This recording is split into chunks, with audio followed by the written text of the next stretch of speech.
Please be patient with us, inshallah. And we want to thank the parents for the support, for the food, for organizing this event, making it a success, inshallah. Is it okay if I sit? Can you if I sit?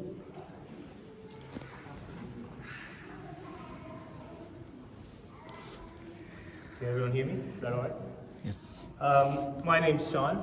Some of you know me from teaching Sirah to some of the kids at Sunday school, and others know me from doing Dungeons and Dragons in the room back there. I come from Sri Lanka, so I don't know if there's any Sri Lankans here.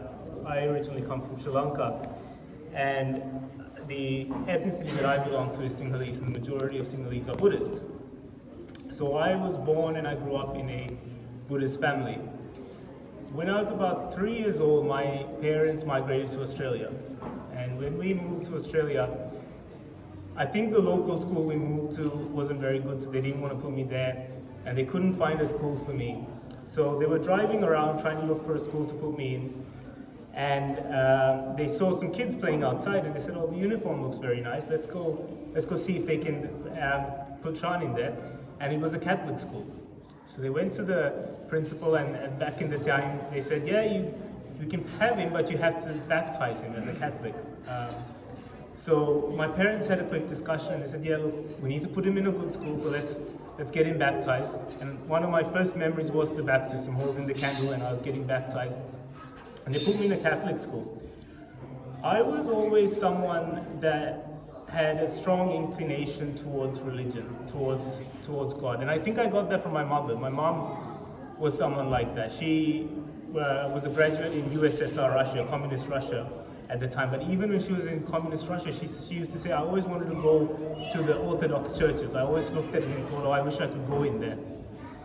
So I think I got that from her. So when I went to a Catholic school and I started going to the sermons and the Mass, I really was drawn to it. And so during religious studies, I was always the top of the class. I always got the best grades in religious studies. And one day my mom got a call from the Monsignor, who's the priest in charge of the school, and he said, "Shan's very good, he gets all these grades good.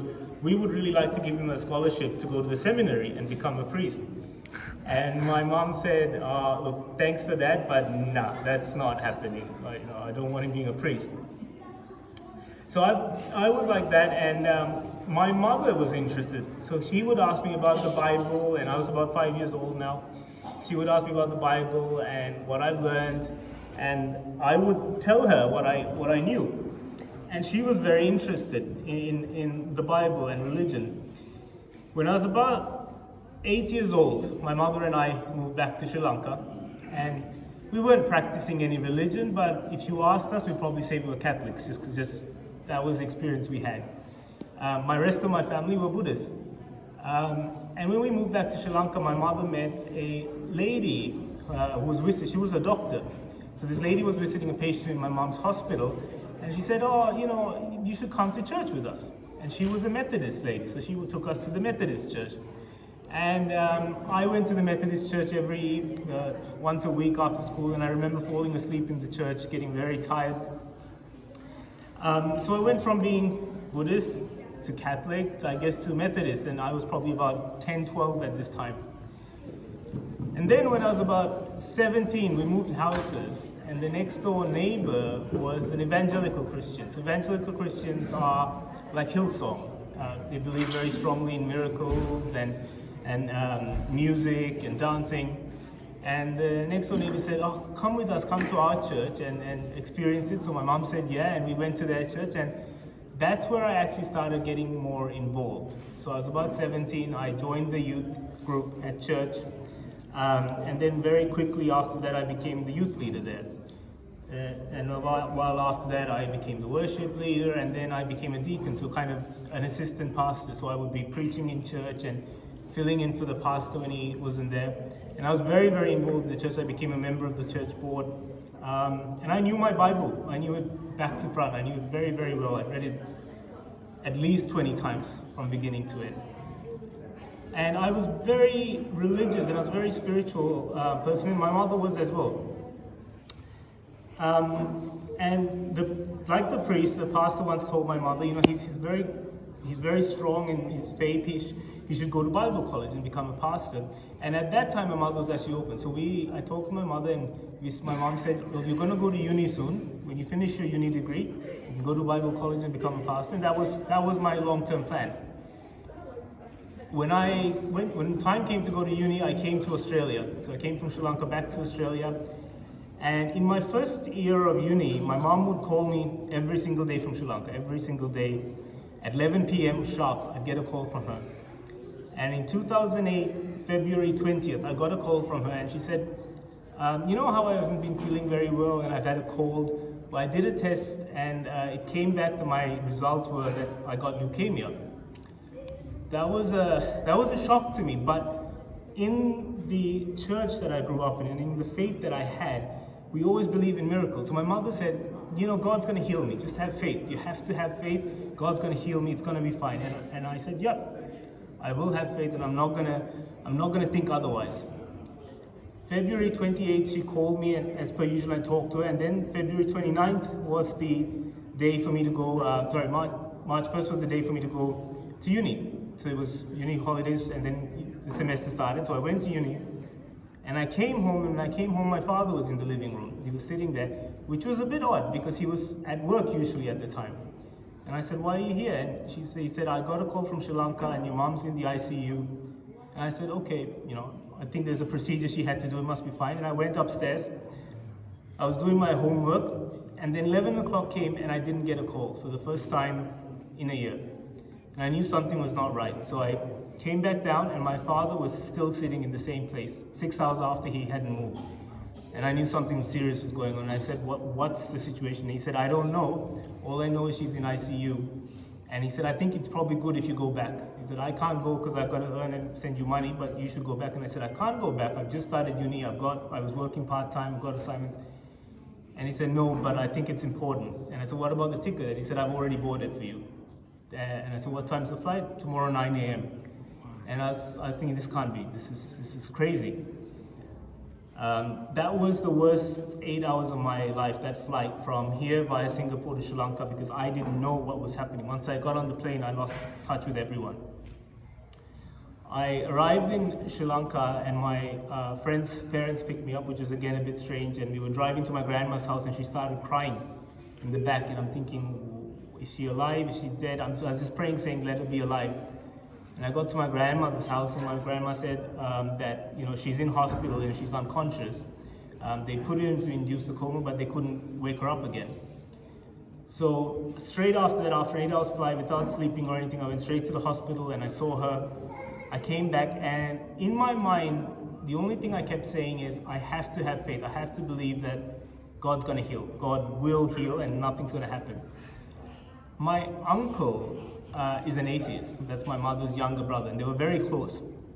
And while I was going back and forth from hospital, my uncle came to me once and he said, I love my sister a lot, and if I can give my life for her, I'll do it. But you need to be ready for her to pass away. It could happen because it's pretty bad, the situation. And I turned to him, and I've always been respectful to my elders. But this time I said, you're an atheist. You don't know what you're talking about. You have no faith. Don't talk to me. I don't want to hear from you. I'm going to have faith that she's going to be healed. March 9th, she went into cardiac arrest. Her body failed, and we got a call from the hospital saying that she passed away. That came as a shock to me, and my uncle actually got the call, and he came to me and he said, your mother's passed away. I'm sorry, but we have to make preparations for the burial. When I heard those words, it wasn't just my mother passing away. It was my whole sense of reality was destroyed, because for so long I was so stubborn in that God always does good if you have faith. God always, because this was the upbringing I had. This was the notion that the church had given me, that it cannot go wrong. And when it did, my sense of reality was shattered. Nothing made sense anymore. And I looked at my uncle and I saw that he was dealing with the situation better than I was. He was upset, obviously, but he wasn't broken. He wasn't, he was still functioning. He was still talking. He was still getting things done. And I thought to myself, what's the difference? The difference is he didn't have faith and he's managing. I had faith and it destroyed me. And I said, and I made a promise that day. This was 2 days after my mom passed away. I made a promise to myself. I said, no matter how easy or how good the lie looks, I will always choose the truth. And in this case, for me, it was easy to go with a religion that always does good. It was easy to go with a religion that was always there for you and a God that was always there. But I said, well, that wasn't the truth in this case. So I made that promise to myself, and I said, I'm an atheist. I'm not going to believe in God. I'm not going to believe in religion. It's not true. And this was my life for 2 years. I had a very close friend in Sri Lanka who was Muslim, and he was one of the few people that I was expressing my anger to. And his father had died about 2 years before my mother, and when I was telling him that I don't believe in God and he couldn't have allowed this to happen because I had so much faith, I didn't do anything wrong, and my mother was a good person, he said, well, you can't blame God, these things happen. And when he said that, my anger that I had towards an anonymous God suddenly got directed towards Islam. And I said, I wasted my life on a religion that didn't do any good, and you're wasting your life on a religion that's not doing you any good. And I said, I'm going to prove that Islam's wrong, just as I was able to prove what I believed was wrong. And he looked at me and he said, if you can prove it to me, I will accept it. But you have to prove it to me. And for 2 years, I started looking into Islam. Initially, I was looking to prove it wrong, but after that, I was starting to get more and more curious. I started to have respect for the religion. I started to really learn the history and the amazing people in Islam, and I started to have a lot more respect for the religion. And I was asking all these questions, and every 6 months or so, I was going to Sri Lanka, and I'd meet my friend, and he would be the one I'd be asking questions from. And his answer every time was, I don't know. These are very complex questions you're asking me. I don't know. One day, just before I was supposed to fly back to Australia, I asked him a question, I can't remember. And he said, I don't know, bro, I don't know. And that day something happened and I snapped. And I looked at him and I said, you know what, if tomorrow when I'm flying back to Australia, the plane crashes and I die, and I happen to meet a God, and he tells me that you're going to hell, I'm going to say one request. Please send my friend straight after. Because I kept asking him and he kept saying, I don't know. And I will never forget the look on his face. He went white and his mouth open. And he said, are you that serious? And I said, well, I've been talking to you for 2 years. Of course I'm serious. You kept saying, I don't know. And he said, well, okay, then let me call someone and I'll find out someone who can answer your questions. So he called a friend who called a cousin who called a friend who found someone who could talk to me. And they said, it's the Mufti. The Mufti's going to talk to you. Later I found out it wasn't the Mufti, but they said it's going to be the Mufti. So my friend got a call and they said, so I was packing my bags because the next day it was 9 a.m. was the flight. I was packing my bag. My friend who was there, his name was Abdullah, and his younger brother Yusuf had come to visit me, to say bye to me as I was leaving. And I was close to him as well. So we were planning to go to the beach and have fun, and we get this call at 7 o'clock. So Abdullah gets a call and he says, oh, we heard you have a friend who's got these questions about Islam. There's a guy who can talk to him. Can you come to the mosque in this place on this road at 9 o'clock in the night? And Abdullah turns to me and he's like, do you want to do this? And for some reason I said, yeah, let's do it. I'm not going to have another chance. Let's talk to whoever you've got there. And Abdullah said, all right, well, look, you're going to talk to someone knowledgeable, so don't act like an idiot. Write all the questions you have on a piece of paper. And I was eating a KFC chips packet. So I ripped the chips packet and I wrote it on the back. And till very recently, my friend kept that paper with him. So I wrote the paper and Abdullah and Yusuf and I said, all right, let's go, 9 o'clock. We went to this mosque and we stand. We don't know who we're meeting. We don't know who's coming. We just know someone's going to come and pick us up. At 9 o'clock in the night, this really nice BMW, I think it was, car drives up with tinted windows, and the window comes down and there is a man with a big beard wearing the towel, and he looks at Abdullah and he says, you Abdullah? And he said, yeah. And he said, get in. That's all he said. And so Abdullah gets in the front, I get in the back with Yusuf, we get in the car, we don't know who this guy is, and he's driving, and he doesn't say anything to me. He just looks in the mirror in the front and looks at me and he says, what religion are you? And I thought, oh my God, if I say atheist, I'm probably going to be in more trouble. If I say Christian, I might have a bit of, I might live this night. So I said, oh, I'm Christian. And he started telling me how Christianity is wrong and how I've been, wrong. And I was thinking, oh, what have I done? I've just wasted a good night. And at one point, I was actually thinking, if the traffic lights stop, I'm just going to open the door and run out. Just jump out of the car. He drove us to a mosque, which is about an hour away from where he picked us up. So this was now 10 p.m. He drove us to a mosque and he said, oh, look, I'm sorry, I can't take you to meet the person you were going to meet, but someone else will take you. And we're like, are you kidding me? Like, what's going on? We got down and we're in an area that we don't know. We've never been to that area. We don't know who's there. Even if we wanted to go home, we couldn't. And he points to a van, a white van, and he says, go there, the guy in that white van will take you. If you're from Sri Lanka, you know that white van is what you tell kids when they're misbehaving. If you don't behave, the white van's gonna come and take you. So this brings all these memories of my mom scaring me back. And we go to the white van, he opens the door, and inside there's 3 big guys with big beards and Taub sitting there in the dark. And he said, oh, get in, we're gonna go see the guy. And I turned to Abdul and I said, I really don't want to get in. Like, can we go back? And he said, we don't have car, there's no way we can get transport, we've got no choice. So we got in, and this other guy, he says, I'm gonna take you to speak to someone. It's only like 20 minutes. He drove for 1.5 hours out of the city, into the villages, over the paddy fields we were going. And I'm thinking, I'm not gonna survive tonight. They're gonna kill me. And even Abdullah and Yusuf are now starting to get very scared. We arrive at 11 o'clock in the night at this house, and they knock on this door, and a person comes out. And he has a short beard, and he's wearing a sarong, a lungi. He's not what I expected. And he says, come on in, I've been expecting you. And I thought, 11 o'clock, who would be expecting me? I go into the house, and the first thing he says to me is, I know you have some questions, so ask of me any question and don't feel guilty about it. These 14 questions I wrote down were questions that I had for 2 years that I'd been asking a lot of Muslims. Every time the university has, the orientation, they have the store, I'd always go and ask them, and I didn't really get a satisfactory answer. And I always thought to myself, I respect Islam as a man-made religion, but I can't respect it as a divine religion until I get the answers to these questions. So I pulled out my KFC packet, and I started asking questions, and he was giving me really good answers. And he said, oh, give me a second, let me just get my Bible because I can refer to what you're saying. And that was a shock, that he had a Bible and he was respectful towards the Bible. He was breaking all the stereotypes that I had about Muslims. And he went through all the 14 questions. It was 1 a.m. in the morning. And he went in and then got me Ahmad Deedat's book, The Choice. And he said, have a read of this on your flight.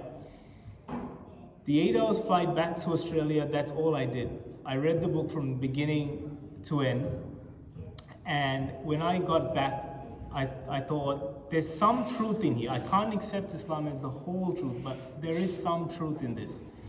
The first thing I did was I got an app on my phone about the Prophet's life. I just searched Prophet Muhammad. The first thing that I downloaded that, and I read that, and you cannot help but fall in love with that man when you read his story.